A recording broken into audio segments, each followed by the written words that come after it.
오늘 전해드릴 내용은 남편의 충격적인 바람인데요.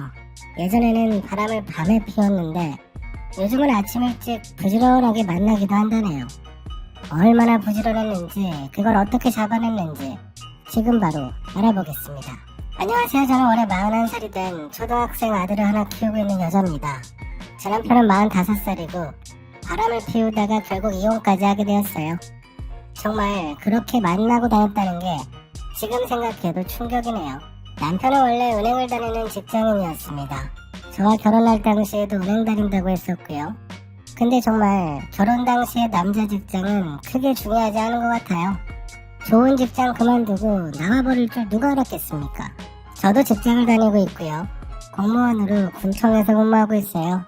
남편은 은행에서 일하고 있었고 저는 공무원이고, 정말 결혼 초반에는 남부러울 게 없었습니다. 안정된 삶 그 자체였으니까요.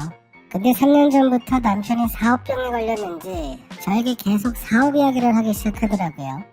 봉급쟁이로 평생 살다가는 뭐 해보지도 못하고 늙는다면서 은행에 있다가 보니 다른 사람들 돈 버는 걸 보나봐요. 근데 은행에 찾아가는 사람이 어디 성공한 사람만 가겠나요? 망하거나 힘든 사람들도 자주 가겠죠.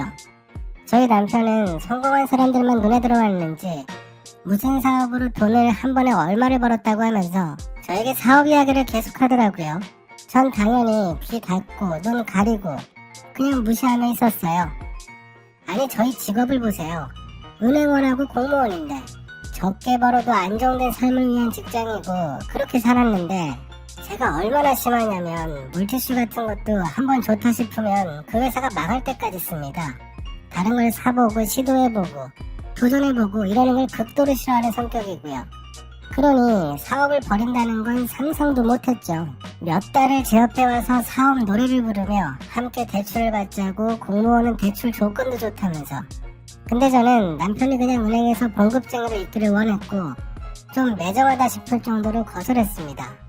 세게 말을 해야 들어먹을 것 같아서 그런 건데, 그러자 남편은 쪼로로 시댁으로 가더니 사업 이야기를 하며 제 이야기까지 했나봐요. 곧바로 시어머님에게 전화가 오셔서는 저에게 막 화를 내시더라고요. 어머님은 계속 자기 아들이 매우 뛰어나서 은행에서 늙기엔 아까우니 이번에 사업을 하게 도우라고 거의 명령조로 말씀하셨어요. 근데 저도 성격이 있어서 그냥 그 자리에서 싫다고 절대 못한다고 해버렸고요. 결국 남편의 사업 자금을 시댁에서 몽땅 대줬습니다.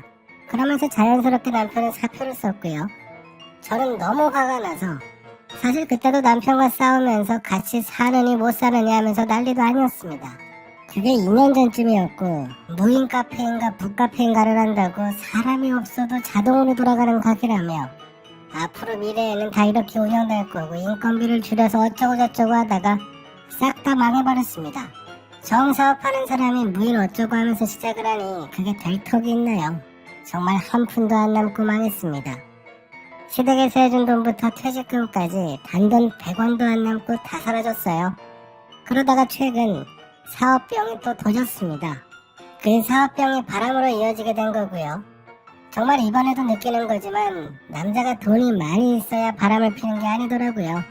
돈이 없어도 여자를 만나고 다니고 심지어 상대 여자도 애딸린 유부녀였습니다. 상간녀의 직장은 어이없게도 은행이었고요. 저희 동네에 있는 은행에서 일하고 있더라고요. 그렇게 된 이유가 남편이 사업자금을 구해보겠다며 은행을 자주 갔어요. 근데 구한다는 돈은 안 구하고 애인을 구했더군요. 새로운 사업을 한다고 이것저것 알아보더니 나중에는 돈이 부족하다며 저희가 사는 집을 담보로 해서 돈을 빌리겠다고 하더라고요. 지금 사는 집은 공동명이라 그게 남편 혼자 가서는 못한다네요. 그래서 저를 들들 볶아가며 이번 한 번만 하자고 보란듯이 성공해서 보여주겠다고 했지만 저는 믿을 수가 없었습니다. 그냥 직장을 알아보라고 적게 벌더라도 그러라고 계속 이야기를 했는데, 남편의 사장님 소리가 그렇게나 듣고 싶었는지 사업을 한다면서 고집을 피웠고 시부모님께 돈을 한 번 더 빌리려고 하는 것 같았는데, 이젠 시부모님들도 예전과 다르게 멈칫하시더라고요. 결국 남편은 돈을 구해본다며 은행도 다니고 지인들도 만나고 열심히 나가더라고요. 그러다 어느 날부터는 남편 행동이 달라지기 시작했습니다. 저도 그렇지만 제일 먼저 수상한 점이 남편 전화였어요. 원래는 무슨 전화만 오면 바로 제 옆에서 받았거든요. 마치 저 들으라는 듯이 바로 옆에서 전화통화를 하며 사업 이야기, 돈 이야기를 끊임없이 했었는데 어느 날부터는 전화가 오면 쓱 나가더라고요. 거실도 아니고 그냥 밖에 나가서 전화를 받았습니다. 너무 이상해서 처음에는 그게 바람이라고는 상상도 못하다가 혹시 나 모르게 사고를 쳤나 싶어서 무슨 일이냐고 어디서 돈을 빌렸냐며 물어봤어요. 그러자 남편은 세상 자상한 표정을 지으며 당신에게 더 이상 걱정 끼치기 싫어서 그런다고 이젠 사업 이야기는 하지 않겠다고 하더라고요. 개코나 누가 누굴 생각한다고. 솔직히 그때는 약간 감동하긴 했지만 결국 딴 년하고 전화한 거잖아요. 그리고 은행을 뭐 그리 자주 가는지 열심히 찾아가면 돈을 빌려주는 것도 아니고요. 게다가 그냥 가는 것도 아니고 새벽같이 일어나서 은행 간다고 하는 거예요. 저희 남편이 아침잠이 없기는 합니다. 예전부터 그랬어요. 은행에서 일하는 사람들은 출근 시간이 좀 빠르거든요. 근데 그것도 직원 기준이지 새벽에 일어나서 가봐야 은행 문을 열지 않잖아요.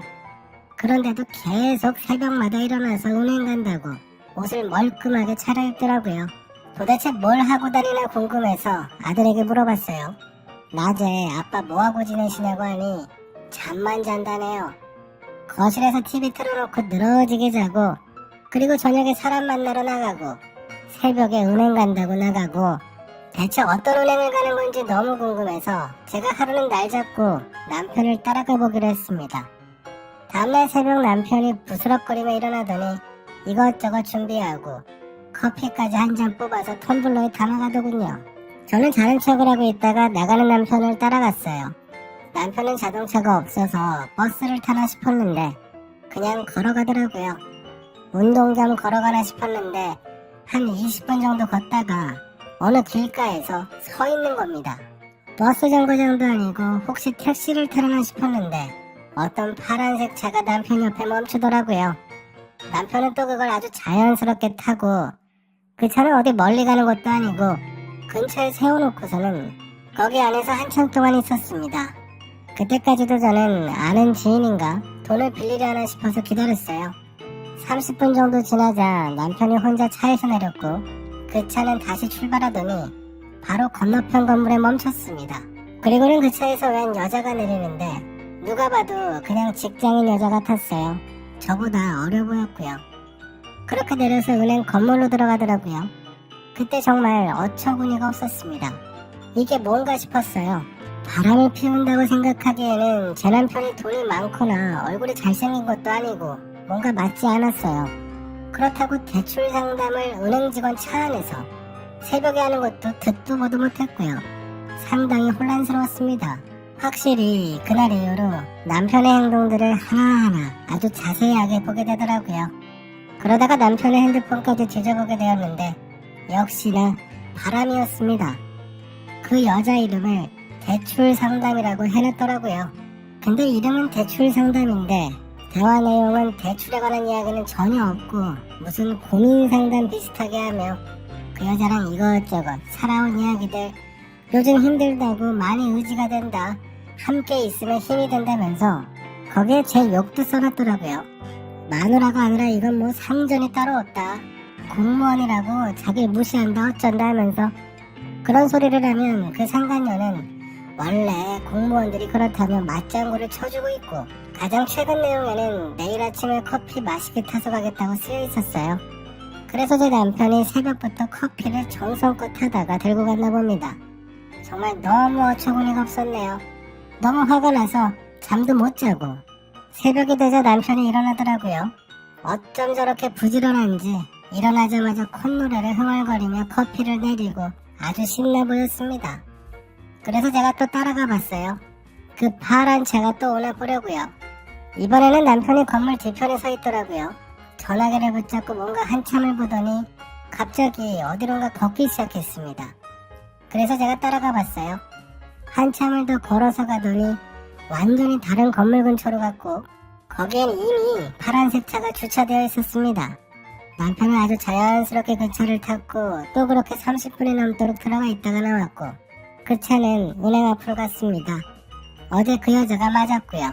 도저히 일이 손에 잡히지 않아서 너무 화가 많이 나서 어떻게 하나 고민하다가 직접 가까이에서 얼굴 한번 보고 싶더라고요.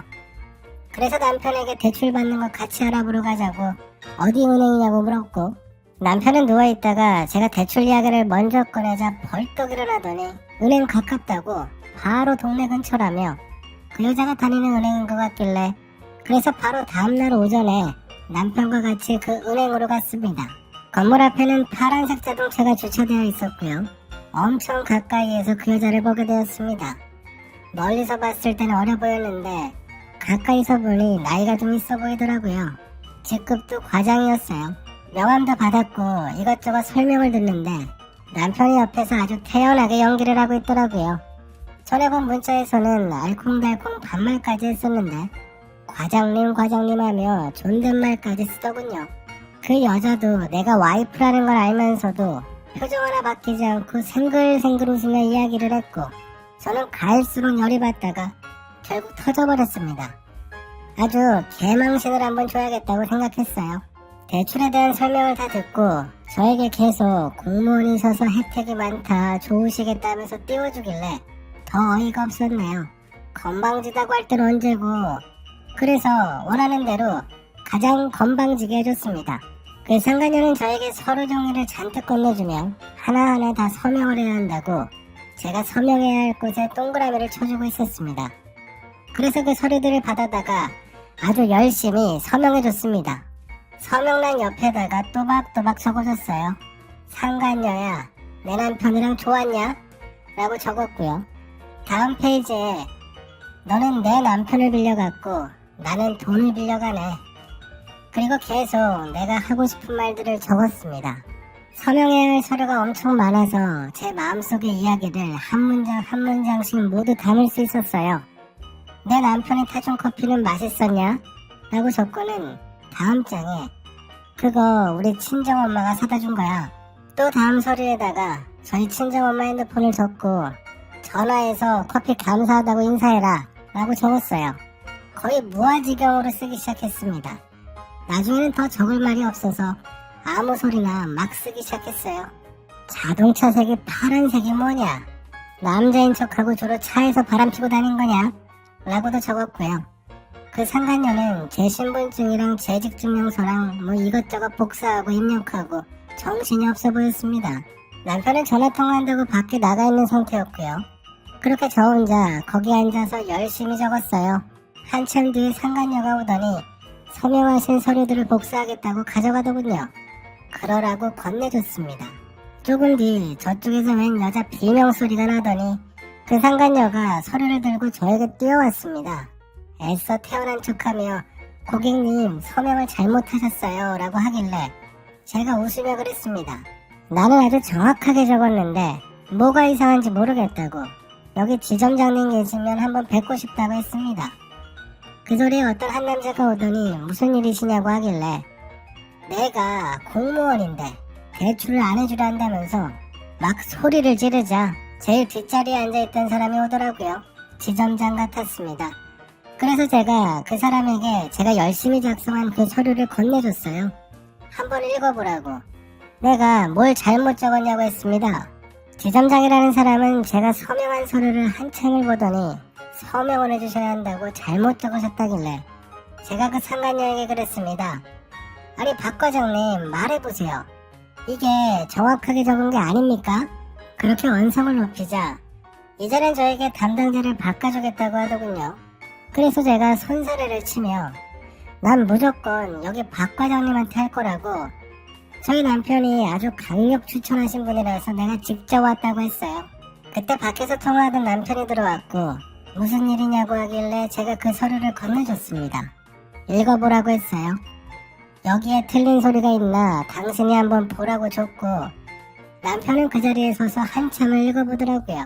서류를 다 읽어보고는 남편이 제 손을 잡고 나가자고 했고 제가 왜 나가냐고 대출은 안 받냐고 했습니다. 남편은 결국 자기 혼자 은행 밖으로 나가더라고요. 그래서 저는 다시 그 상간녀 앞에 앉았습니다. 서류를 다시 가져오라고 100번이고 1000번이고 다시 써준다고 했습니다. 그러자 그 상간녀는 울며 자리를 떠났고요.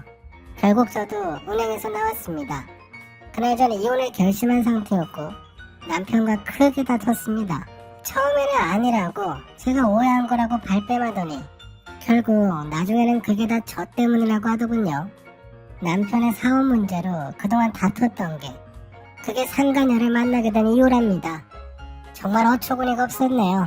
그래서 그건 법원 가서 이야기해보라고 했고 그 상간녀에게도 위자료 청구를 했어요. 직장 주소는 제가 정확하게 알고 있어서 제가 들고 갔습니다. 아주 개망신을 주려고 했어요. 근데 상간녀는 제가 은행에 다녀간 뒤로 다시 나오지 않을 거라고 했고 그래서 그 여자 집으로 보내줬습니다. 그러다 알게 된 사실인데 그 상간녀는 결혼도 해서 초등학생 아이가 둘이나 있더라고요. 이번에 남편과 이혼하면서 상간녀도 이혼 소송을 하고 있다고 들었고요. 왜냐면 제 남편도 그 상간녀 남편에게 위자료를 줘야 한다고 들었거든요. 근데 제일 난리가 난 사람은 저희 시어머님이십니다. 제가 이혼을 하겠다고 하자 저희 집에 오셔서는 증거는 있냐 오해 아니냐 하시며 저를 긁으셨거든요. 근데 소송까지 들어가서 이혼 판결을 받으니 저보고 위자료를 깎아달라며 뻔히 사정 다 알면서 그러냐고 자꾸 돈을 깎아달라고 하셔서 제가 그랬습니다. 제가 3년 가까이 남편 벌어먹인 걸 뻔히 아시면서 그런 소리가 나오냐고 소리를 질러버렸습니다. 자꾸 돈 어쩌고 하시면 양육권도 포기한다고 했어요.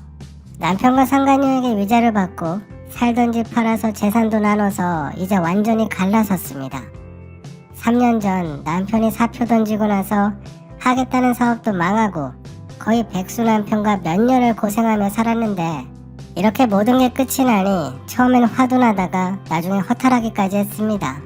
근데 주변에 이야기 들어보니 남편 사업비까지 떠안고 이혼하는 경우도 있다길래 차라리 다행이라 생각하고 지내려고 합니다. 바람은 밤에만 피는 게 아니더라고요. 그리고 애딸린 번듯한 직장을 가진 유부녀도 저러는 걸 보니 뭐 그냥 남은 인생 속 편하게 아들이랑 둘이 지내려고 합니다. 제 이야기 들어주셔서 감사합니다. 제가 준비한 이야기는 여기까지입니다. 이번에 보니 바람도 부지런해야 피는 것 같습니다. 연애를 해도 그렇게 새벽마다 일어나서 하기가 쉽지가 않은데 그런 남편 모습을 보며 얼마나 힘드셨을까요? 새로 준비하는 사업도 망했을 거고 그런 빚까지 떠안고 이혼하게 되었을 수도 있습니다. 차라리 빠르게 알고 이혼 결정을 하신 건 정말 잘하셨어요. 다행이네요. 이제 편하게 본인을 위해서만 지내시기 바랍니다. 오늘도 저희 영상을 시청해주셔서 감사합니다. 약간 무거운 주제들은 여기에 담아두겠습니다. 지금까지 작은별 라디오였습니다. 감사합니다.